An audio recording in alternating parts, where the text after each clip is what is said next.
Can someone please explain to me what the supposed parallel is between Mikasa and Ymir? Like, seriously. So, the Attack on Titan anime has finally ended. And as you can probably guess, I hate it. Not gonna sugarcoat it, not even gonna try to lead into it. I hate the ending. I consider it, to me, it's one of the worst endings out of any piece of fiction I've ever experienced. It just doesn't make sense from a plot point or even from a character standpoint. There's so much about that ending that I utterly just despise. But I'm not about to get into that. We've all seen the ending, and this video isn't about the ending in totality. What I want to talk about is one specific aspect of the ending, and also how that specific aspect recontextualizes another aspect about Attack on Titan, and that's Mikasa, and more specifically Mikasa and Ymir. So in the ending, we're hit with this bombshell revelation that Ymir was actually in love with King Fritz.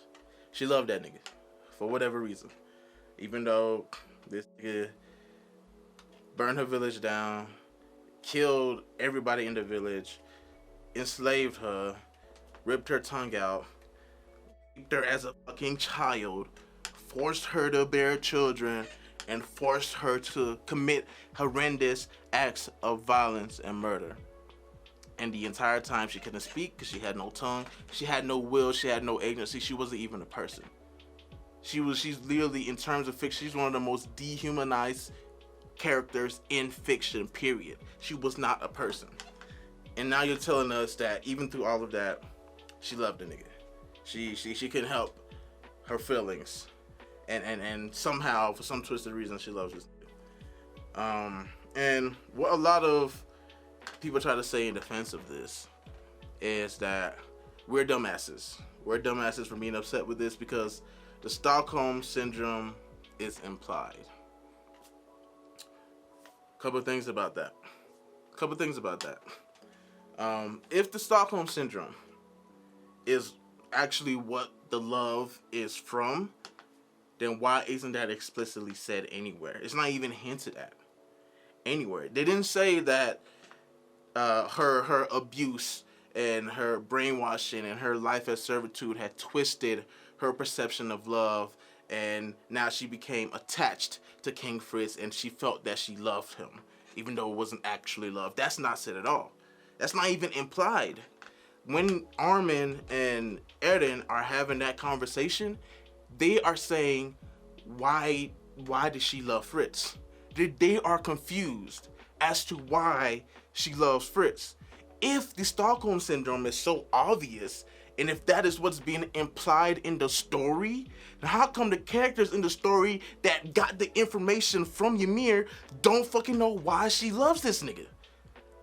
Wouldn't they have said that, wow, all her years of abuse as a slave must have twisted her perception of love, and now she feels she loves him? They could have said that. Even if Ymir doesn't know this, they could have peeped that and said that's the case. But no, the story didn't say that. The writer didn't say that. They said somehow Ymir loved Fritz.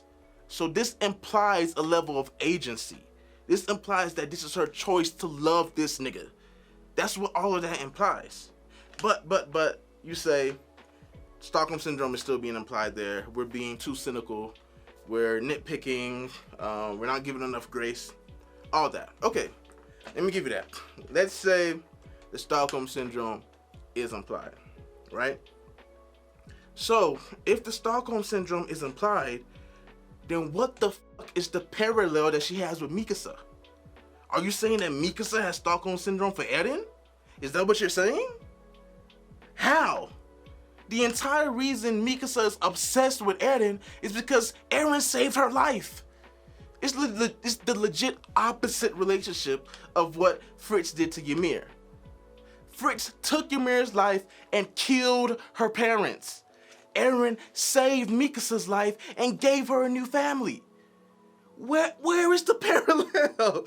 How does any of that make sense? How does any of that make sense?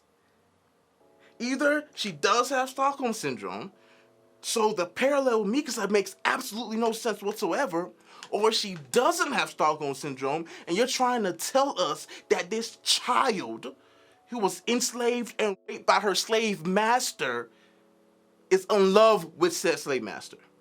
It's one or the other. It can't be both.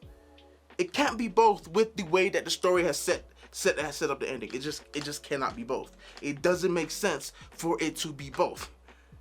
And in terms of Mikasa, them trying to make this parallel that Mikasa and Eren are, an abusive, toxic relationship. And I hate that term toxic relationship to reference Ymir and Fritz.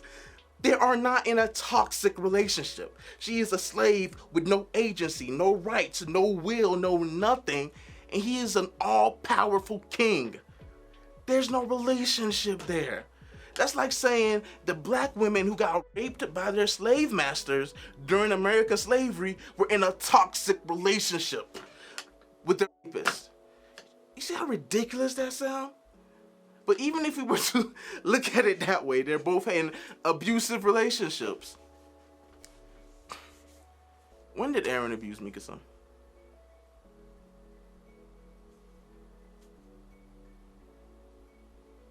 Throughout the entire story, where is the abusive relationship? Mikasa is the one that's obsessed with Eren. If there's anybody that's toxic in that relationship, it's Mikasa.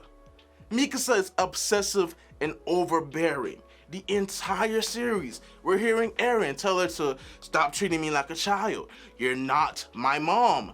Leave me alone. Like, she is obsessed with Eren to the point of codependency. Eren does not give that back to her. Eren, throughout the entire story, Eren sees Mikasa as like an annoying stepsister that he still cares for and loves because they're close and they're friends. That's it. That's it.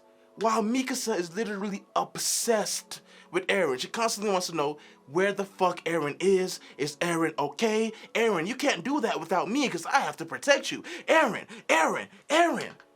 She is the toxic one throughout that entire relationship. Eren doesn't do shit to her. The entire reason Mikasa becomes so strong and becomes this person that wants to protect is because of Eren. Because she saw the strength in Eren. She saw the resilience in Eren. She saw Eren save her life as a child. This is what awakened her Ackerman fighting abilities or what the fuck ever. So what is the comparison? Where is the parallel? Please, someone logically explain where this parallel between Mikasa and Ymir is, and explain how this parallel can even be established in the first place. Where is the toxic, abusive relationship between Mikasa and Eren throughout that entire story? Eren didn't start becoming mean to Mikasa till the very end, when he wanted to fucking genocide the world. But Mikasa's obsession didn't start there with Eren. Mikasa been obsessed with Eren since they were little kids. So you can't say that when he decided to genocide the world is where the parallel begins. Because that doesn't make sense. When he decided to genocide the world was literally right before he got a hold of Ymir and broke Ymir from her servitude, her enslavement in the past. So how could this entire time Ymir see Mikasa as the chosen one if she didn't become in an abusive relationship until Eren decided to genocide the world, which was literally right before Eren met Ymir? It doesn't make sense logically, doesn't make sense in the timeline for that to be the case. Eren and Mikasa did not have an abusive relationship. If anything, Mikasa was the toxic one in their relationship. She was the codependent one. She was the insecure one. She was the one that was obsessed with Eren. And the story tries to frame this as some type of parallel with Ymir, saying that Ymir loved Fritz, when there's no evidence to show that, and it wouldn't make sense for her to love Fritz. And it wouldn't be Stockholm Syndrome either, based on how the story first displays the information and then tries to make that information some type of a through-line theme through the story in connection with another set of characters who don't have any type of similar relationship. If you're gonna make a parallel, then you're saying that Ymir had some type of agency in her love for Fritz, and that you just can't accept that. I can't accept that. Anybody who actually thinks about it and has a brain should not accept that. Should not accept that. It's so dumb. So dumb. This is my first video in a minute. I might make another video about other aspects of Attack on Titan that I hate. Cause how they destroy my boy Aaron's character, like they massacred that nigga. It's so crazy. As of right now, I think this is all I want to say. My name is Teray, and I'll see y'all later. Peace.